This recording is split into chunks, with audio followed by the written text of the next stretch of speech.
미디어 프로젝트 11주 2차 시간을 시작하겠습니다. 챕터 8은 대기업을 위한 파괴적 혁신 전략입니다. 기하급수 리더의 두 번째 특징은 데이터 기반의 실험주의자입니다. 정신없는 혼란 속에서 질서를 만들어내려면 대응이 빠르면서도 확장 가능성이 있는 프로세스 지향의 접근법이 필요합니다. 린 스타트업의 방법론은 어떤 규모로든지 빠르게 새로운 비전을 내놓고 체계적 지식을 쌓는데 사용할 수 있습니다. 고객 및 커뮤니티와 긴밀한 관계를 유지하기 위해서 활용할 수 있는 툴은 많이 있습니다. 제대로 된 관계를 맺고 있다면 고객은 이 과정에 유연하게 대처할 뿐 아니라 기꺼이 참여할 것입니다. 하지만 피드백이 빠르고 제품이나 서비스가 제때 개발될 수 있는 데이터 중심적 접근법이 없다면 고객은 낙담하고 결국에는 발을 빼게 될 것입니다. 세 번째는 낙천적인 현실주의자입니다. 빠르게 성장하면서도 방향을 제대로 잡으려면 상황이나 기회 현실을 제대로 이해하고 수취할 수 있도록 치열하게 노력해야 됩니다. 현실을 응시할 때는 언제나 해석이 필요합니다. 어떤 시나리오를 가지고도 긍정적 결과를 이야기할 수 있는 리더는 직원들이 객관성을 유지하도록 도울 수 있습니다. 급격한 성장과 변화에 흥분하는 사람들도 있겠지만 대부분의 사람들은 변신이라는 것을 당황스럽고 적응하기 어려운 것으로 느낍니다. 반면에 지나치게 비관적 리더는 투쟁과 도주 반응을 악화시켜서 궁극적으로 형편없는 의사결정을 하게 만듭니다. 네 번째는 극한의 적응력입니다. 회사가 커지고 회사의 활동이 바뀌면 경영진도 마땅히 바뀌어야 됩니다. 점점 더 빠르게 성장하는 회사를 장기적 안목에서 감독하려면 리더들은 그에 맞춰서 초점을 바꾸고 자신의 역량을 그에 맞춰야 됩니다. 기술과 기업이 기하급수적으로 변화할 때 자신도 그에 맞춰 바뀔 수 있는 리더를 찾기란 쉽지 않습니다. 따라서 비즈니스 모델에 파괴적 혁신이 일어나면 리더십을 바꿔야 할 기회나 필요가 생깁니다. 다섯 번째는 과감한 개방성입니다. 조직 밖에는 전문가들을 유치할 수 있는 기회가 무궁무진합니다. 하지만 안타깝게도 크고 다채로운 커뮤니티와 소통해야 되는 문제가 따라옵니다. 결국 크라우드가 참여하면 많은 비판과 피드백이 따라올 수 있습니다. 비판을 무시하는 리더나 기업도 많지만 크라우드에게 채널을 열어놓고 수많은 피드백 중에서 의미 있는 신호를 가려낼 수 있는 메커니즘을 마련한다면 새로운 관점과 해결책을 통해 완전히 새로운 혁신에 눈을 뜰 수 있습니다. 여섯 번째는 극도의 자신감입니다. 기업 내 관료주의에서 선형적 사고방식에 사로잡히지 않고 계속해서 기하급수 곡선을 타려면 기꺼이 해고될 것을 감수하거나 스스로를 해고해야 됩니다. 싸움이 붙으면 싸워야 되고 반대론자를 극복해야 됩니다. 그러려면 사심이 없어야 될 뿐 아니라 극도의 자기 확신이 필요합니다. 무엇보다 리더는 한계를 밀어붙이는 사람이기 때문입니다. 기하급수 기업의 리더가 되기 위해서 가져야 할 인격적 특성 중에서 가장 중요한 두 가지는 자신의 기업을 알아가고 조정하고 궁극적으로는 혁신을 위해서 파괴할 수 있는 용기와 끈기입니다. 현재 기하급수 기업을 이끄는데 가장 뛰어난 리더는 일론 머스크입니다. 그의 리더십과 전략을 보여주는 동영상을 보도록 하겠습니다. 10, 9, 8, Side booster ignition. 6, 5, 4, 3, 2, 1, 0. Ignition. Off. New Falcon Heavy. 2018 saw one of the most out-of-this-world advertising campaigns, with it quite literally taking marketing to a new height.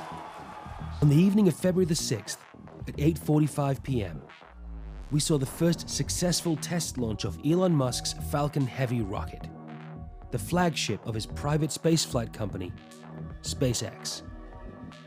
Just shy of 4 minutes after initial takeoff, at an altitude of 121 kilometers, the payload of the mission was released.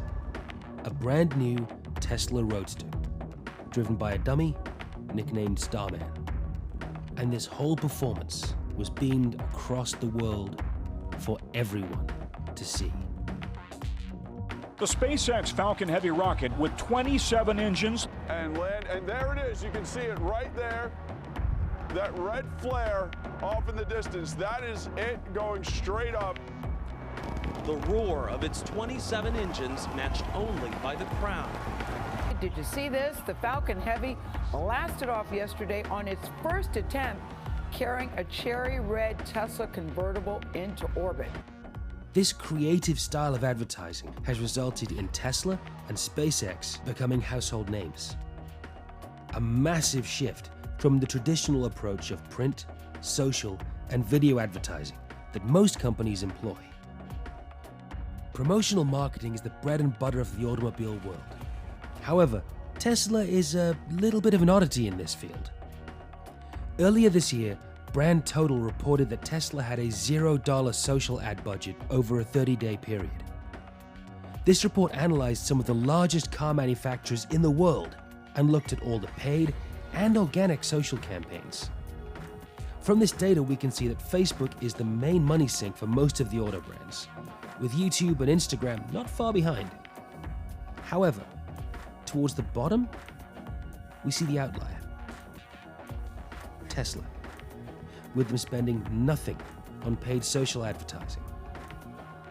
This is a revealing clue towards the approach that Tesla takes towards marketing. The company is the envy of brands across the world right now, as they seem to have mastered the ability to reach a worldwide audience with a minimal, traditional marketing budget. Companies across the world spend billions a year trying to figure out how to engage audiences and encourage them to buy their product. So what makes Tesla special? And why haven't the marketers at Audi or Ford been able to replicate such a result? Even though Tesla don't invest into social campaigns, why do we still see Musk's face, the Tesla logo, or a SpaceX launch continuously plastered across our screens? This can be primarily pinned down to how Tesla's marketing team have well and truly figured out the free media promotion equation. If you give the media an interesting story to tell, they'll reward you with free publicity. Musk's media team have provided us with countless examples of this equation in action. After Hurricane Maria knocked out the power for 3.5 million Puerto Rico residents, which left them without basic resources like running water, Tesla were one of the first companies to step up and attempt to address the disaster, pledging to help install battery packs and repair solar panels on the island. Musk tweeted that Tesla had about 11,000 projects underway in Puerto Rico, with employees working hard to install them in hundreds of civic and residential buildings. The governor of Puerto Rico tweeted back asking to talk further with Musk, which resulted in it being retweeted thousands of times and the story being picked up on international news around the world. Another tactic in the marketer's toolbox is the CEO. However, depending on the company, this can be either the sharpest or the bluntest tool available. Luckily for Tesla, Elon Musk may be one of the most marketable CEOs out there. Musk's personal Twitter has developed a strong, engaged following of nearly 29 million followers, and a steady stream of tweets allow Musk to speak his mind, often sharing the company's successes, goals, and failures, personifying the company brand in real time. Compared to the other major automobile companies, Tesla is a company of today. The Ford Motor Company, it's 116 years old. Audi, 110. Toyota, 82. Tesla's presence within the industry is disruptive to the core. This has resulted in supporters that want to be involved with a new era of motor vehicles, an era with a growing focus on the damage we've done to the planet, and an increasing pressure on individuals to address their carbon footprints. Musk's overarching plan to revolutionize the energy industry has been in development for the last couple of decades. Solar power, battery storage, and now electric cars. The plan, when executed successfully, will provide lower-priced, more accessible Tesla cars, whilst developing zero-emission options to power them from people's homes. This green-focused ideology at the center of Tesla has been able to plug into people's passions and beliefs of wanting to save the planet, whilst playing a role in the disruption of some of the globe's biggest corporations. This mixture of consumerism and ideology has created the perfect storm of Tesla fanaticism that we may not have seen since the Mac versus PC debates. And to bring it all around and make this marketing grand plan self-fulfilling, you let your biggest fans be your advocates. Musk's army of devotees that for some reason call themselves the Musketeers has started to take on a life of their own. You only need to visit the Tesla forum or Tesla subreddit to see how passionate the group is. Every digital marketer knows that it is difficult to get people to advocate for your product. However, this is no problem for the Musk empire. With a range of products that people love, it's not hard to get your fans to not only buy your products, but to recommend them to their friends. Whether or not you believe that Musk and the team behind him can really ignite the electric vehicle revolution and save the planet, well, that's up to you. However, there's no doubt in anyone's mind that he is a master at building free press, aligning his brands with flattering media opportunities, and building customers into advocates who do the selling for him. If you've enjoyed today's video from Thought Catalyst, please consider subscribing to our channel. We'd really appreciate it. And click the little bell icon to be notified whenever any of our new videos go live. 두 번째는 기하급수 기업의 파트너나 투자자, 인수자가 되는 것입니다. 1990년부터 소매업 또는 생활용품 업계에서는 중요한 파괴적 혁신이 5번 이상 있었습니다. 그중 3가지는 판매 시점 거래에 ePOS 시스템을 도입하고 공급사슬 관리를 위해서 RFID 태그를 사용하고 고객 포인트 카드를 발급한 것은 꽤 많은 양의 새로운 데이터를 생성했고 업계를 근본적으로 바꿔놓았습니다. 딜로이트 컨설팅은 2012년 대부분을 식품 제조업체와 함께 보냈습니다.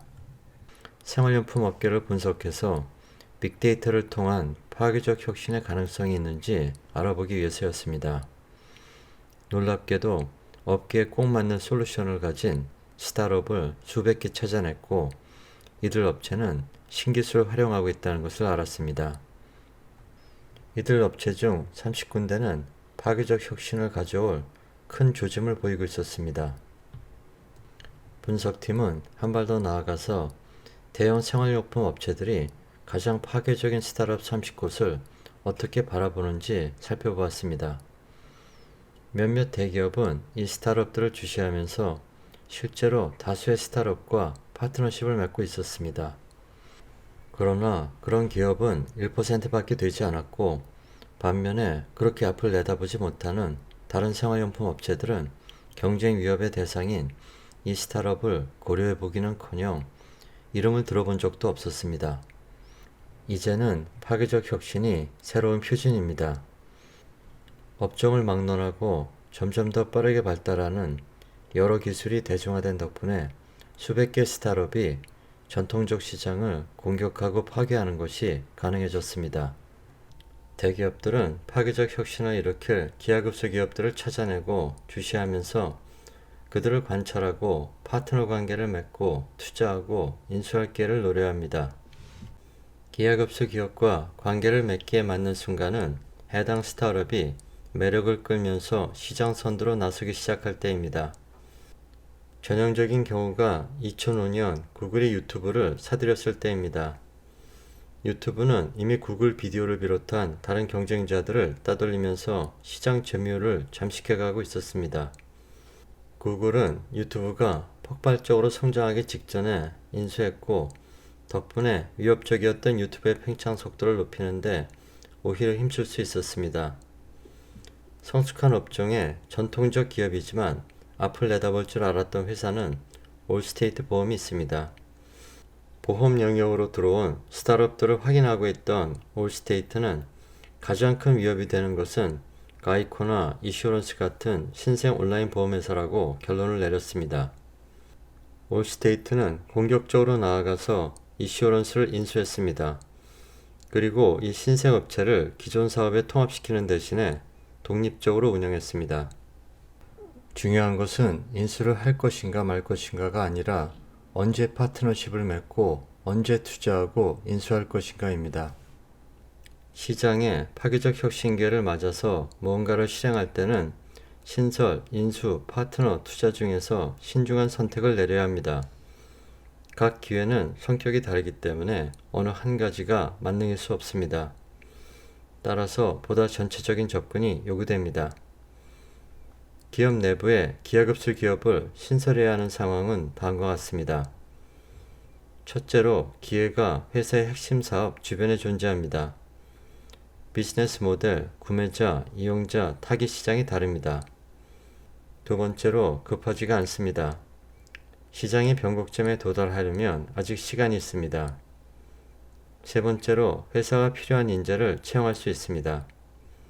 이런 접근은 보통 전략적으로 소유해야 될 시장에서 통제력을 최대화하고 비용을 최소화해 줍니다. 인수는 다음과 같은 장애물이 있을 때 가장 적절합니다. 첫째로 적합한 인재를 찾기가 어렵습니다. 두 번째로 시장의 변곡점이 코앞에 와 있습니다. 세 번째로 회사에서 많이 사용하는 비즈니스 모델에 비해 기회가 너무 먼 곳에 있습니다.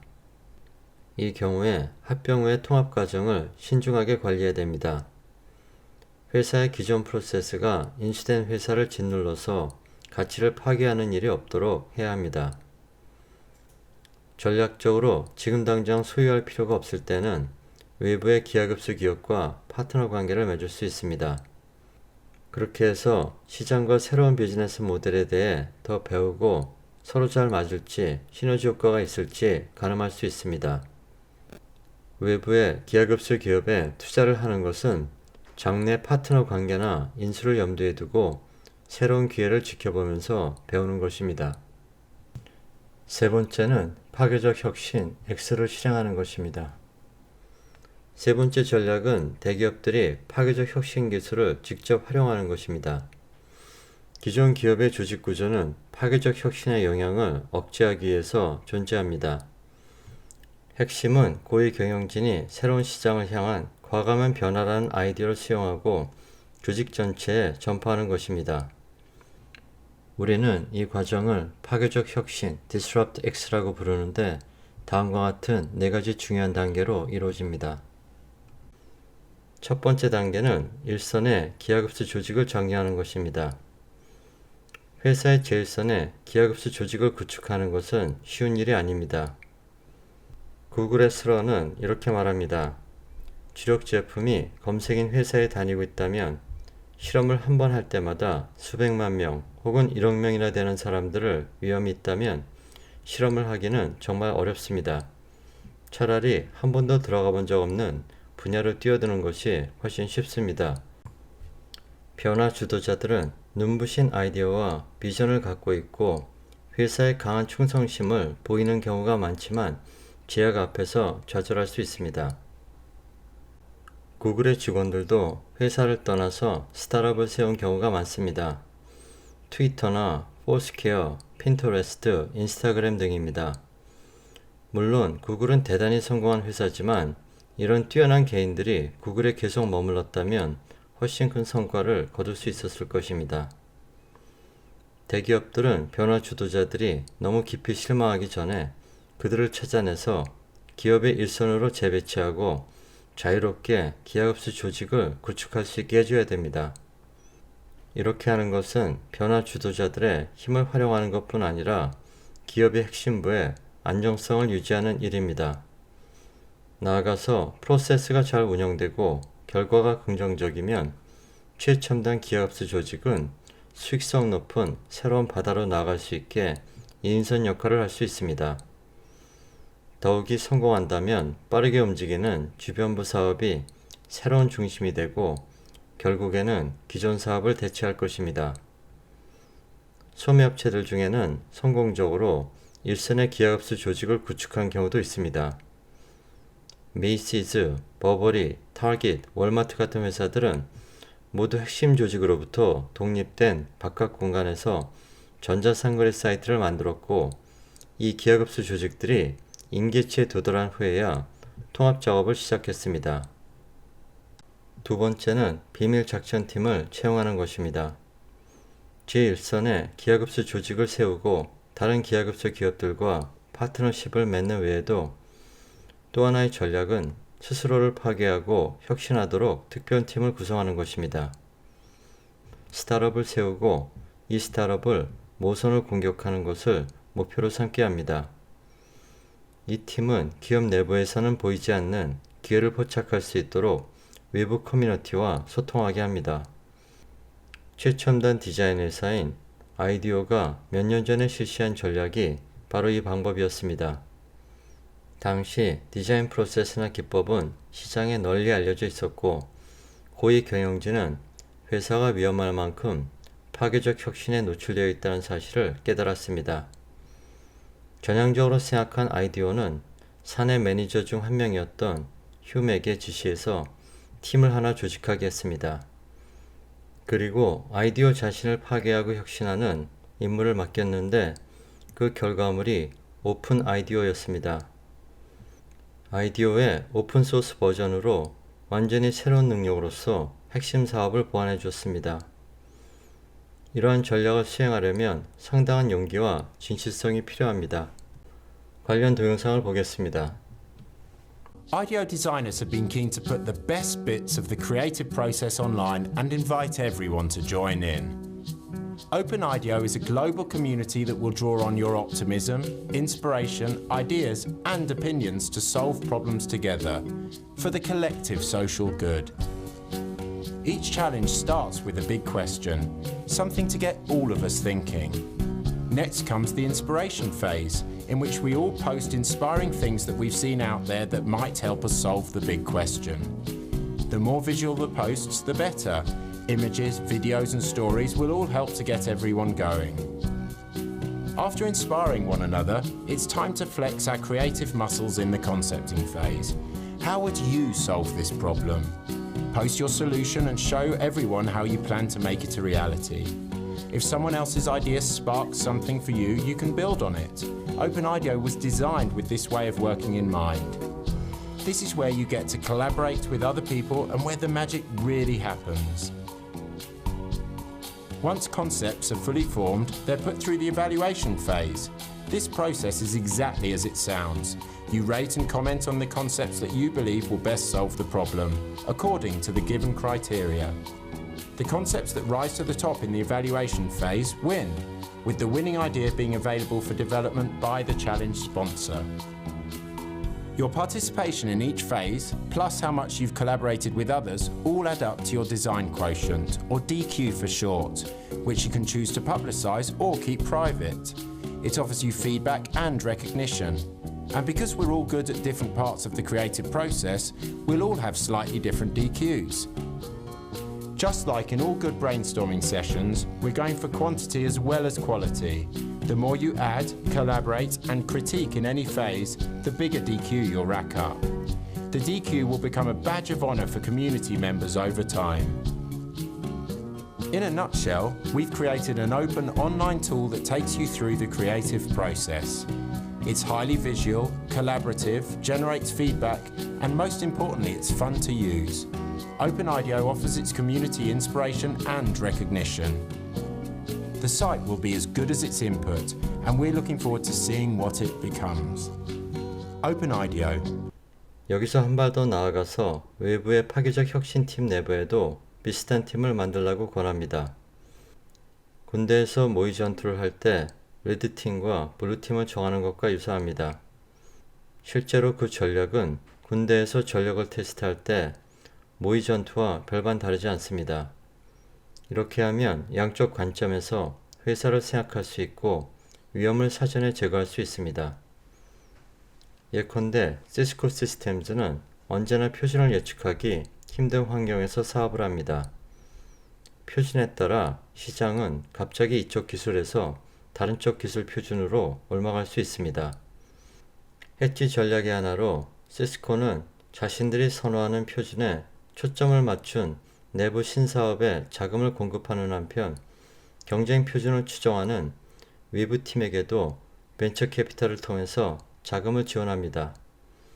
이런 식으로 회사의 근간을 지키면서도 불확실한 시장에 빠르게 대처합니다. 넷플릭스는 카오스몽키라는 시스템을 갖고 있습니다. 카오스몽키는 고의적으로 넷플릭스 애플리케이션 인프라 중에서 아무 것이나 장애를 일으킵니다. 일어날 수 있는 오류에 대해서 개발자들이 대비가 되었는지 확인하기 위해서입니다.